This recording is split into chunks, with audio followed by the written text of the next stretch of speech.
आज मी इथं तुम्हाला उन्हाळ्यातील वाळवणीचा एक पदार्थ बनवून दाखवणार आहे, तेही बिना पापडखार वापरता।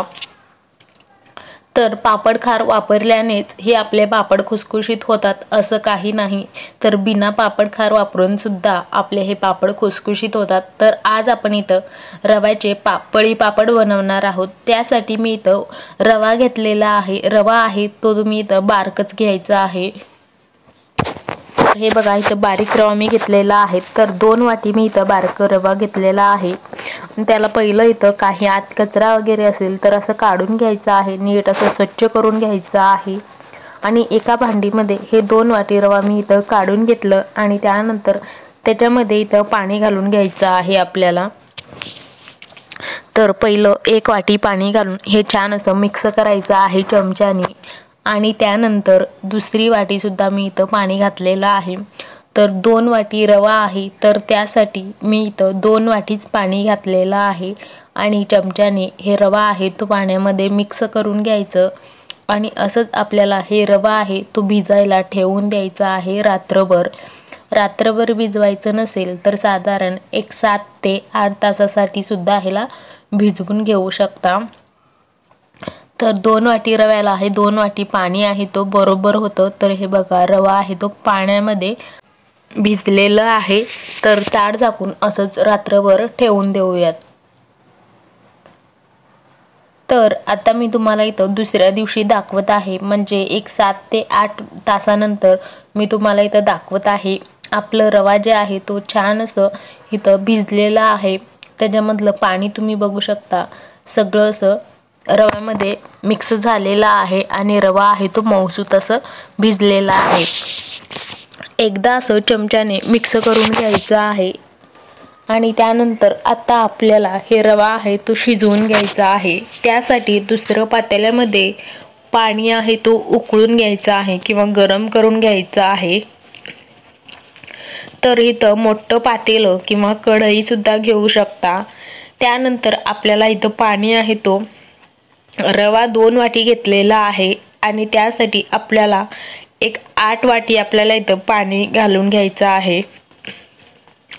तर 2 वाटी रव्याला 8 वाटी पाणी गरम करून घ्यायचं। चवीपुरतं मीठ याच्यामध्ये घालायचं आहे, बाकीचं ह्याच्यामध्ये काही घालायचं नाही। जिरा वगैरे घालायचं असेल तर तुम्ही घालू शकता। आणि त्यानंतर हे जे आपण रवा भिजवून घेतलेला आहे तो इथं घालायचा आहे। तर पहिलं पाण्याला उकळी आली मगच हे आपल्याला हे रवा आहे तो घालायचा आहे। एका हाताने हे पीठ घालायचं आणि दुसऱ्या हाताने त्याचे गुटळ्या होऊ नयेत म्हणून असं सतत फिरवत राहायचं आहे। तर हे आपल्याला असंच थोडंसं घट्ट होईपर्यंत 5 ते 6 मिनिटासाठी असंच सतत बारीक गॅसवर हलवत राहायचं आहे। तर रवा आहे तुम्ही बघू शकता घट्ट होण्यास सुरुवात झालेली आहे। तर पहिलं 5 ते 6 मिनिटं ताट उघडून असंच हाताने फिरवून घेतलं आणि त्यानंतर गॅस बारीकच ठेवायचा आहे आणि वर ताट झाकून हे आपल्याला बरोबर 15 मिनिट वाफवून घ्यायचं आहे। 7 ते 8 मिनिटानंतर ताट काढायचं आणि सगळं एकदा छान खालून वर असं हलवून घ्यायचं आणि परत ताट झाकून परत 7 ते 8 मिनिटासाठी वाफवून घ्यायचं आहे किंवा शिजवून घ्यायचं आहे। तर एकूण आपल्याला 15 मिनिटं हे ताट झाकून शिजवून घ्यायचं आहे। मी इथं तुम्हाला एकूण 15 मिनिटानंतर दाखवत आहे। तुम्ही बघू शकता आपलं रवा आहे तो छान असं शिजवून तयार झालेला आहे आणि तेवढं घट्टही नाही आणि तेवढं पातळही नाही, बरोबर आपल्या इथं पळी पापड बनवायला येतील असं इथं आपलं पीठ आहे तो तयार झालेला आहे। तर इथं आता गॅस आहे तो बंद करते। तर 7-8 मिनिटाला हे ताट उघडून एकदा हलवून परत 7-8 मिनिटं मी तुम्हाला सांगितलेलं आहे। एकूण आपल्याला 15 मिनिटं वाफवून घ्यायचं आहे। तर हे पापड आहे तो असं गरम असताना मी इथं घातलेलं नाहीये, गॅस बंद केल्यावरती सुद्धा मी 10 मिनिटं असंच ठेवून दिलेलं होतं ताट बंद करून आणि त्यानंतरच मी इथं घातलेला आहे पापड। तर तुम्ही कोणत्याही एका कापडावरती घालू शकता किंवा असं पॉलिथिनच्या शीटवर सुद्धा घालू शकता। तर त्यानंतर मी ह्याच्यामध्ये इथं पांढरे तीळ घालून घेतलेलं आहे। तर कापडावरती तुम्हाला हे जर पापड घालायचे असतील तर ते कापड आहे तो पहिलं ओलसर करून घ्यायचं, मगच आपल्याला हे पापड घालायचे आहेत। किंवा मी हे कॅरी बॅगवरती घालत आहे, त्यामुळे मी इथं थोडंसं तेल लावून घेतलेलं आहे कॅरी बॅगला आणि मगच हे पापड आहे तो बनवायला सुरुवात केलेला आहे। थोडंसं थंड झाल्यामुळे तुम्हाला हे दिसत असेल की घट्ट झालेलं आहे, पण हे पीठ आहे तो बरोबर आहे आपल्याला पळी पापड बनवण्यासाठी। सगळे पापड मी इथं बनवून घेतलेले आहेत। तुम्ही बारके किंवा मोठे इथं पापड आहेत तो घालू शकता। तर ह्याला आपल्याला असंच 2 दिवसासाठी ठेवून द्यायचं आहे। तर मी तुम्हाला त्यातलं एक वरचा भाग वाळल्यावर दाखवणार आहे।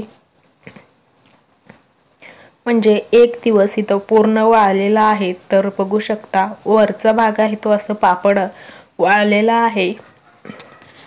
तर आता आपल्याला त्याला असं पलटी करून ठेवायचं आहे। त्याचे कडा असं सावकाश काढून घ्यायचं। तुम्ही बघू शकता हे वरचं भाग आणि हे खालचा भाग अजून वाळलेला नाहीये। तर हे दोन्ही साइडने आपल्याला कडकडीत उन्हामध्ये 2 दिवस असंच वाळून घ्यायचं आहे। तर सगळे पापड मी असंच उलटं करून ठेवणार आहे।